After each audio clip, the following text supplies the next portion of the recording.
Welcome to Cartoonist Kayfabe. My name's Ed Piscor. I'm Jim Rugg. Savage Dragon #1 of the regular monthly series, Jim, is going to be the subject of today's video. But what do you got up front? Patreon.com/Jim Rugg. One of the things you get there, downloads of out-of-print zines and comic books that I have made. This is a risograph. First time I ever touched a risograph machine. One day with access to a risograph, I made this. So high-res scans of this along with the original art are part of the zine PDF that's available for that one. But lots of art process, as you can expect if you're a fan of mine, more of the same. So patreon.com/Jim Rugg. Kayfabers, it's official. Red Room issue 1 coming out from Fantagraphics in May. Banned in 5 countries as we speak, just from the stuff I've been posting online. So get it if you can. Link available in the description below this video. I also have the Patreon, patreon.com/Ed Piscor. It has some high-res scans from the comics. Issue 1 and 2 are up there as of this recording. Put up new strips every Tuesday. $3 gets the archive. But make sure you carry weight. In Red Room issue 1, pre-order that stuff. Get your store to grab that thing. You don't want to miss out like you missed out on Walking Dead #1 once the movie comes out. You're going to be kicking yourself in the behind. You're lucky that Dragon left the police force before he had to start tracking down the Red Rooms. That's goddamn right, man. But there would certainly be a lot of pornography if you... Hey, Eric, man. Once I get this thing popular enough, a little crossover. So, Ed, I have lots to say about this. At one point, this was my favorite comic book. I went into Image the least. I was looking forward to any book with Savage Dragon. After the first round of books came out, my favorite comic was Savage Dragon. So, you know, there was a miniseries that preceded this, then, I don't know, 6 months maybe, a gap before this came out. This was my most anticipated comic the day it came out, and I loved it. But you said you read this before you read the miniseries. I did. You know, I'm a little late to the game, you know? Did it make sense? Were you into it? Were you like, who is this? Is this the hero? Well, I saw, like, I knew the character. I saw the comics, like, at school, believe it or not. Like, kids had this stuff. I thought that the Finn Mohawk is just the coolest thing ever. That totally sold me on it. But I totally dug the comic, and it was one of my favorite monthly comics to read. You know, starting with this one, I love the violence, I love the insanity, and upon this reread, just seeing kind of like how Larson kind of lays his stuff out, leaves a little bit of room for the future. You know, he's got like a lot of little dangling threads that he teases us with. It's super dope. Now, the crazy thing for me was, you know, reading this. You know, his royalties and shit came back from that miniseries, and he says it does real well. So, you know, he got the Steve Olive color, he got the Ruben Root color. So this is the color that I saw the first time. When I then went to the flea market, scooped up that first miniseries, I'm like, this color's weak. This color's trash on top of... Because, like, I saw the good stuff. Yeah, right. You know, Ruben Root is sick. Steve Olive is sick. I don't know Jean Mika very much. Probably somebody who worked under... Olive, because, you know, very famously he lived in that very small town, and kind of like every computer colored comic like went through this town of like 300 people. You know, right. He had a staff.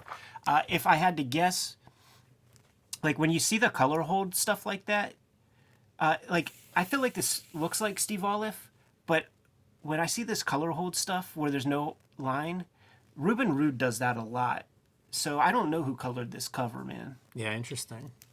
But that's a staple of Ruben Root for sure. We haven't mentioned it yet, but what you see a hint of on that cover is the Fu Manchu mustache. Yeah, you which do. Which was the addition, you know, the dragon character change from miniseries to this. Really uncool. Oh, man, I was on board. For the Fu Manchu? Yeah, I thought it looked like... it just pushed him further into this dark place, because he's so dark in this first issue. You know, you mentioned the violence. It is... his girlfriend has been killed in his apartment, shot in the head when somebody came there to kill him. That's what precedes this issue. Right. So he is in a dark place of drinking and violence. You know, he's sent after the most violent super criminals in Chicago, a town that's overrun by super criminals. And so it's a dark life that he's living when you open this issue. The Shrew is our mouse character right here. Oh, man. Great fight scenes. And Larson... He knows what he wants in a comic, and he wants a lot of cool fights. Nice, you know, you mentioned all the colorists. Really nice use of color here, where you're getting blue on that left-hand page and the oranges on the right-hand page to really pop. It's great. Looks good. Really good spread, man. And that's the results of fighting the shrew as your Sin City bandaged face that everybody had to do. I love that part too. I think Dragon looks, if you could make him look cooler than the Fu Manchu and the fin and blood coming out of his head, a bunch of those Marv bandages. This is what I mean about Eric Larson like structuring his comics. Like we have this like single page of Frank giving us some backstory, some stuff we needed to catch up to speed for this issue, but then also adding future storytelling possibilities with some of the people he got mixed up with. Yeah, it's a summary from the miniseries. Right. Larson's a really good comic book maker. Yes. I think better than any of the other Image guys, and you know, I don't just mean in drawing or something, but overall. Like, Yeah. Put the summary. There's some backstory between these characters. Let's sum this up. It's issue 1. It's a lot of people's first. It's Ed's first exposure to Savage Dragon. Here's what you need to know about Frank and Dragon. So he does that well, you know, and like the subplots that you mentioned, he does a lot of the comic book making part very well. So the Image United book, or no, Image Illustrated. We did that video. I called it like the Rosetta Stone of Image Comics. Like I actually got that before I got Savage Dragon, and this panel was super tiny in there, and I knew the idea. Like even looking at it on the screen, I see it. Like I knew that the idea was that the town's overrun by like weird, goofy monsters, and I thought this was like a worm or something. Right, yeah. Like, I was like, what is that thing? It's just a snake guy. I love this panel, this sequence of Dragon, figure out a way to make Dragon breathe fire. Yeah. And Larson would kind of joke about it in interviews and stuff, but you know, people would ask, like, you have this character Dragon, does he breathe fire? He can. Throwing a fireball, that's some wrestling shit right there. Yeah, it's good stuff. Like, you just know that with the amount of copies that were sold in a deluge, it's the emails that we get at the Kayfabe and stuff when it's like 500 of the same email. And by the way, you have hit rock bottom when you're sitting at the bar and you're drinking from your flask because the bartender can't keep up with you. Little chaser, and not only that, man, but you got this guy with some Zubaz or whatever. Yeah, no shirt, no problem. Sets things off, man. And then the classic thing when you have like the dive bar is you have the little bartender. This is a Sin City piece as well. Like, oh, I just paid for a new window. And then when you read old Mike Hammers and junk, like there's a little bar guy who's like, Mike, not the windows, not the windows. Another little dangling thread we're going to introduce that, you know, if you read the miniseries, it was played around with in there as well. Mighty Man, knifed to death. Yeah, we're seeing Mighty Man sightings, even though we learned that he had been killed. Going to continue this thread a little bit, man. We still don't know what is in that basement, but we know it's not a good thing. I always had trouble with Larson trees. Sure. That was I loved him and I loved Dragon, but that was always a piece where I was just like, man, I can't square that. I love it too because he's like, I want to draw this fighting. Yeah. You're not going to see cars in my comics. I'm not going to go out and do a plein air watercolor painting to try to figure out how to make trees. This is what you get. Because I want to draw the dude that just murder-suicided his wife because, you know, his bad genes created this like little mutant they keep in the basement. That Steve Olive color, no doubt. Yeah, there's a lot of modeling on that for early digital color. Yeah. And that's his friend on the force, Alex. And for people watching this, if you're not familiar with early Dragon storylines, we had just covered Dragon, Blood and Guts. That takes place before this issue, but after the miniseries, and Alex a prominent character in that miniseries where you see their friendship, and she's kind of trying to help him through this dark time. Goes, visits the girlfriend, and guess what? Mom's there. That's always a convenient thing that happens in pop culture, comics, movies, TV shows, or otherwise. When you go, like... Turn the screws. You're feeling bad enough? Let's see if we can make you feel worse with mom mourning and blaming you. Yeah, and you could have gone there any time of day. There was going to be somebody there, man. Yeah, there's your Sin City shot. Absolutely. You know, Frank never did a clothesline, though. That's really effective. That's good stuff, man. He's going down this alley, and this is setting up for round 2 with the Shrew. Shrew got away the first time. Dragon's a good cop. Yeah, he's going to need a couple extra tools, man, Fool to take me care once, of the Shrew. Shame on you. He's going to need a couple extra tools. Is it about to happen? Yes, it is. When I turn the page, it's going to happen, the Jimmy? greatest moment of my comic book reading life up to age 14. Should I turn the page, Jimmy? Let's see it. 2 chainsaws, baby. What can make Dragon better? He's using chainsaws to fight crime. this is where, Eric is dope, but a little continuity person to like pull his coat and sell us on some gimmick, because like he's mashing this dude up with a chainsaw, but then he's always going to be fine. Like you never see anything cool. It is true. For as violent as this stuff gets, you don't see Mole with hockey mask covering his face in future appearances or something. Right. An iron jaw replacing that. How awesome is that? Oh, I love it. Yeah, I mean, look, like I said, you mentioned violence describing this book. I loved this as a reader, as a kid reading this stuff, because you did not see this in the Hulk Never. or Larson's Spider-Man. Cool comics, but this was like, what am I looking at? You see what I'm saying? It's like, yeah, that's cool, but what? What? Nada? Yeah. Everybody has a healing factor, right? The speed, like the inking here is great, because the contours go with where you would imagine the speed lines would go. I think it's another really nice spread. If I were going to criticize it, like maybe do some of these speed lines, like alternate them. You have speed lines on panel 1 here. How about 3 and 5 to just further, it's I don't like the same color here at the bottom. Right. But good looking spread. And I think the speed lines, even in the inking of the figure, it really does. It's pretty consistent and dynamic. Looks like a John Workman influenced set of Don't think sound that's an effects. accident. We've talked about Eric Larson, and you see a lot of Walt Simonson's work in there, and John Workman, a frequent Walt Simonson collaborator. I marveled at this before, because it never occurred to me to spatter ink. This might be my first ink splatters I've ever seen, and I remember thinking, like, was that an airbrush? Like, how do you do that? Yeah, I was, getting into Bill Sienkiewicz at this point, into Simon Bisley at this point, and so when I start seeing ink splatters, that's kind of I don't know about ink splatters on Eric Larson's work before this issue. I see. That was something that was a little bit new to the vocabulary and fit that dark, gritty, where Dragon is. That ink splatter works pretty good. Is this a Christmas comic, green and red?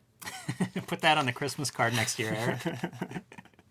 Let's add some more to the mixture, man. The Shrew is done. We're done with that. But this is a monthly comic, Jimmy. Not only that, this is a very successful comic, so maybe we need to spin off a few more. Yes, sir. Let's introduce some new characters. See, I don't think that's so cool. It doesn't look good there. That's the worst version of the Fu Manchu. It's Yeah. better when it's kind of just the dark, thick part of the growth that's going on. Not great. The glasses don't help either. I don't trust anybody with the circle John Lennon glasses, man. Yeah, I'm surprised that Dragon went that route. Yeah, Larson could do killer 2-page spreads. absolutely. I would say that this is a Steve Olive too, man. Like, that's another thing. Like, this might be the first time like I saw this kind of computer coloring, and I would just stare at that face and just be like, wow, how do you do that? Is this the future of comics? We don't. Historically, it's easy to forget that like Marvel Comics was still doing their very 64 colors on newsprint. Yeah, dots. was what I was buying. Yeah. To contrast this. This stuff was like, what has happened? Yeah, the physical object, and try as they may in the 80s when they would say Baxter paper, blah, blah, blah. One thing you never would see on the ads for these Image comics was glossy paper, computer color, 10 million colors. It's just like, put it out there and let you deal with it. And everything else felt obsolete after that. Some of the shadowing, like the shadow on that leg, the shadow on Ricochet's leg, it's so natural. And it's something that you just wouldn't really see unless it was a painted comic before this. Yeah, that's what I'm talking about. Like, which is like the little pieces right there, and it's like, sometimes the colorists they work with what they can, but it really seems to match up well there. And once again, it's Eric Larson. He wants to draw the slap, so I love the background where it's just these kind of quick lines and stuff. And it reads. That's all you need. Yeah. This is cartooning, man. There's shorthand all over the place. See, and then this will be like not Steve Olive, It does look different now, you pointed out. Yeah. Very dynamic, though. I love this kind of stuff. Like he's so good at doing whatever character's there, make them look cool in the panel. It's Ricochet is such a funny character because it's like she just hits into people and can bounce off. She's like a pinball. Boom. That's an Eric Larson punch if I've ever seen it, man. You got the little figure back there. You got the big foreground figure. That's a hoss fight. And then this image. Good veins. Yeah, dig it. Good rubble. Good composition. You want to show off. This is what I wanted too out of superhero comics, were these like badass pin-up like shots of these characters that looked cool. good use of that on a page that has 3 panels, but you still get that cool looking depiction of the characters. And the girl's just like, listen, man, we were just trying to find a place to stay. Like, look at us, man. We can't, they're not going to hire us at the Piggly Wiggly. You know, like, I don't have $1 to my name, but I have this weird outfit. But I love Rocketeer. Yeah, right? I don't think that's cool either, by the way. Those glasses really hurt. They do. It's awful. I do like her perfect, like, white circle. That's Mignola face. How well does the word balloon placement fit in that composition? It's amazing. It's like a glove. Right. And we're going to increase the Eric Larson line of books with a couple, man. Vanguard, he's going to bring Gary Carlson into the mixture. Gary hooked him up with his first gigs. I was going to say, man, that's a nice payback. Yeah, Vanguard is a character that has existed in the past. We'll go through this issue one time, man, because we've been into looking at the early works of the cartoonists we dig. Yeah, very cool. This is your early Savage Dragon. Yeah, as I would learn about this stuff, it just totally fed my love of Eric Larson, this idea that, like, he's had these characters, he's been working them, using them whenever he can. I loved all of that. And it would come out in his letters pages and interviews and things like that, and it really fed it. One note on this letters page. This is the announcement of create your character that will fight Savage Dragon. Yes. Yes! Is there a cooler contest for a fan of a comic like this? I was denied. We did our shoot interview with Eric Larson, and we made good. We forgave him for not choosing our guy. I still remember my dude. It was like a Megaton Man villain. I think I called him Rat Man, probably because of the rat dude here, but it was a robot. Jeff Matsuda. You're just gonna skip Project Megaforce? Metaforce? I can't even Ain't tell that what funny? that name is. I know you can't even read it. You can't even read it. That's Imagine incredible, man. Yeah, it's wild. How do you pull that ad? Like the exposure for an ad like that. Eric Larson is hooking somebody up. I'll say. Absolutely. And you could just tell, man, I'm sure this is some West Coast cats. We're going to have toys, and they're going to be so successful, we'll have vehicles. That vehicle's such a piece of shit. I know, man. And it's just trying to be like Battle Beasts. Yeah, of course. What placement, though, man? I did not remember that ad. Yeah. Kind of want to look for that interesting. comic, too, right? A little bit. See if it ever came out. Yeah, I kind of want to see it, too. Jeez, launching a comic book in 1993 with an ad like that, man, you might have been able to sell 6 figures. Yeah, I think so. And here we see a couple of those characters, Ricochet and Barbaric, well, I don't want to spoil anything. Mighty Man, though, a part of it. We said, sightings are starting to pop up with him. So did this character show up in the miniseries? I think you get a glimpse, or is it going to remember. come later in this?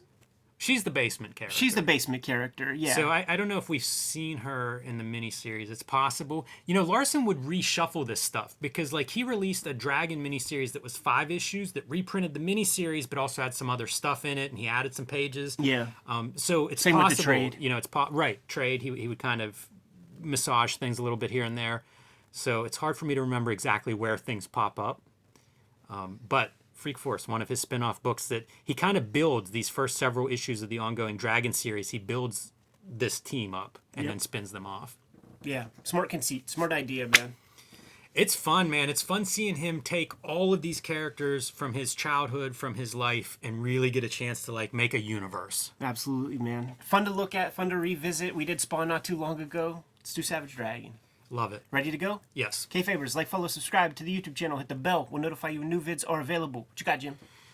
Patreon.com/JimRugg. You can find some of my out-of-print zines, mini comics, original art, process, things of that nature at patreon.com/JimRugg. Red Room issue 1 is available for pre-order. It's going to come out in May. It's going to be monthly. Every issue self-contained. A complete story in each one, 64 pages. First issue. Buy 2 copies. Buy 10 copies. Patreon.com/EdPiskor. $3 get you the archive to all the Red Room strips that I've put out so far. Every Tuesday, new ones show up. What do you got? Subscribe to the Cartoonist Kayfabe e-newsletter at the links below this video. You can find Cartoonist Kayfabe merchandise and t-shirts at the links below this video. Give them one more set of marching orders, Jimmy. We're going to be on our way. Read more comics.